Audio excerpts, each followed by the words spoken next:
back from the circumnavigation of Tasmania. It was a very nice part, the last one. Surprising for some parts, wild also. And then on the last day at the mouth of the Tamar River, there came a very bitter ending.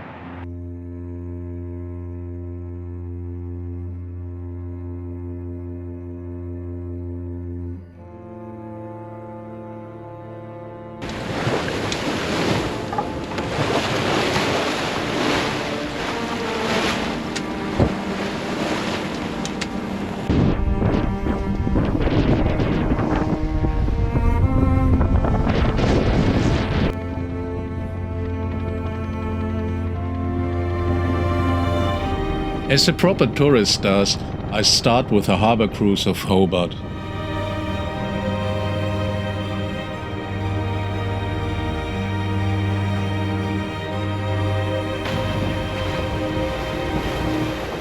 Then I sail the route of the Sydney-Hobart regatta backwards. Pretty soon the ocean opens.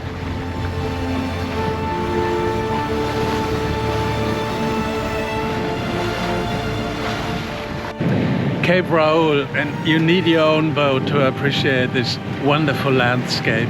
So I'm one of these lucky ones. It starts to rain. The passage between the mainland and Tasman Island is narrow. Swell comes from ahead.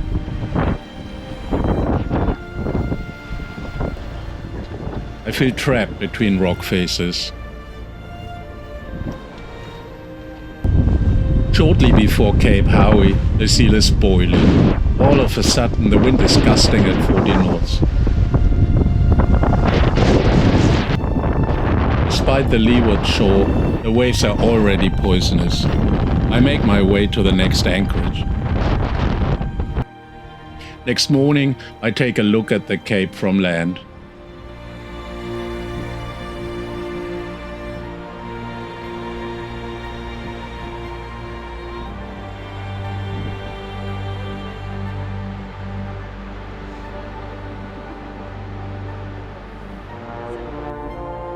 Climbers are upseiling down here to climb the totem pole.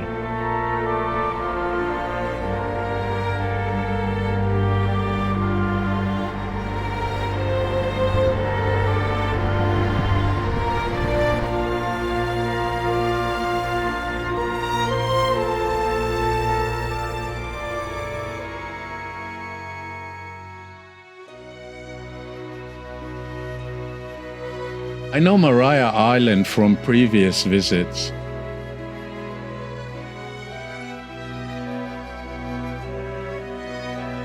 I lie down in the meadows at French Farm and watch the wombats graze.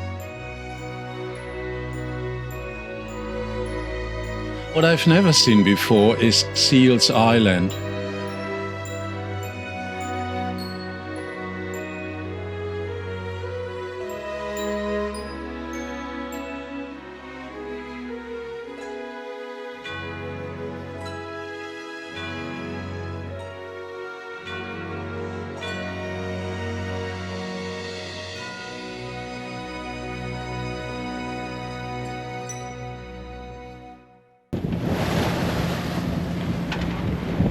The coast of Schutten Island.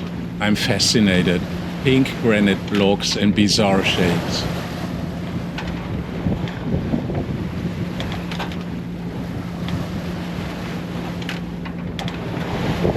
Without further planning, I decide to anchor here.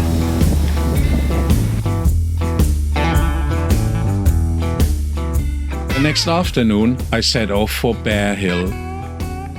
At first, it's a clear trail.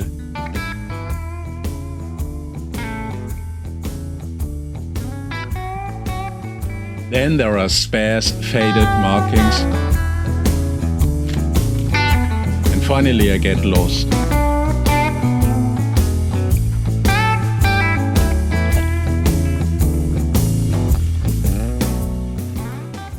I turn round and find the right route, but it's already late.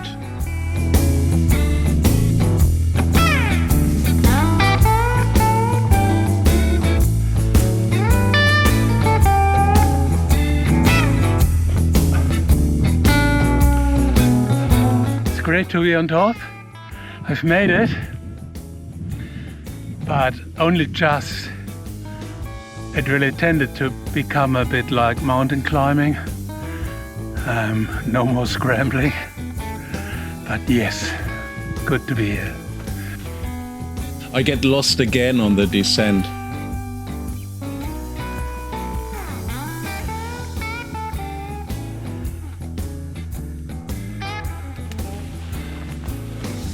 Avionics shows me my position in nautical miles and my speed in knots.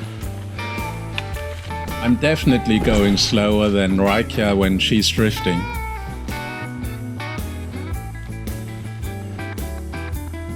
I reach the shore just in time for dusk.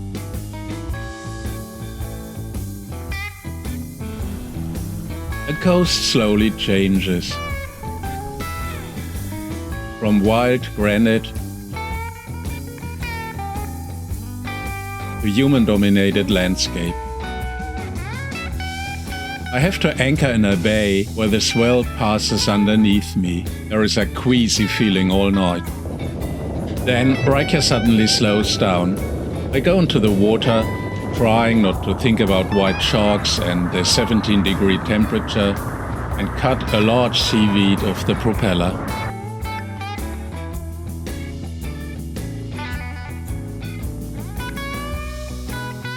Clark Island and Cape Barren Island. Loneliness, granite, and no trespassing. It is Aboriginal land. My Anchorage guidebook didn't tell me that I need a permit. I stay below the waterline.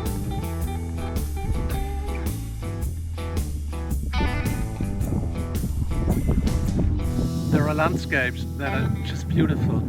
It would be hard to tell why.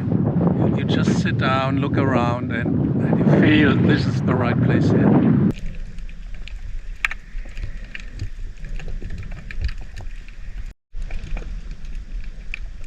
The underwater world is interesting. Instead of corals, I find a large garden. The fish has adapted, not in the bright colors of the corals. Here they are in camouflage.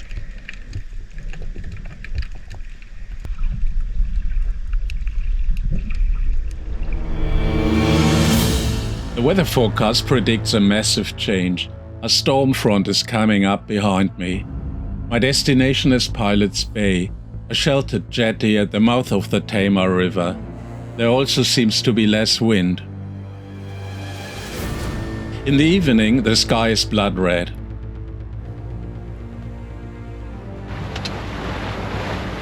As planned, I sail ahead of the storm front.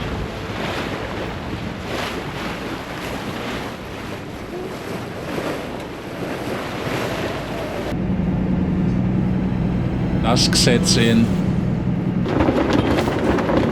Then the storm comes, 35 knots, more in gusts.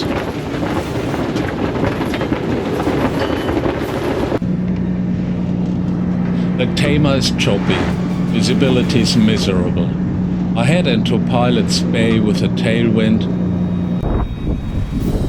miss the unlit jetty, and crash REYKJA into the embankment. The rudder is jammed, REYKJA is uncontrollable.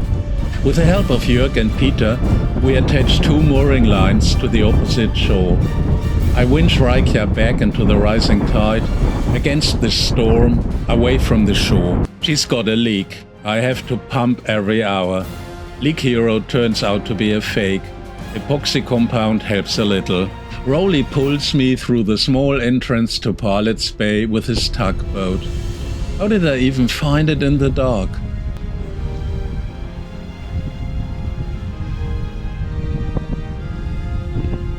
The Tamar is still wild, wind against current.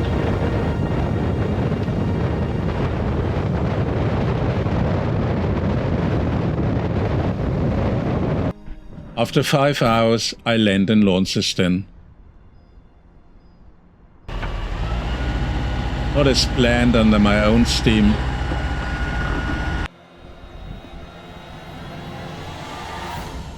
But at least I land. So there are many open questions now. especially about cost analysis, insurance, technical problems. I would love to leave here to Europe and not to get into the hurricane season. But at the moment, no one can tell me whether this will happen. So my fate is in the hands of other people.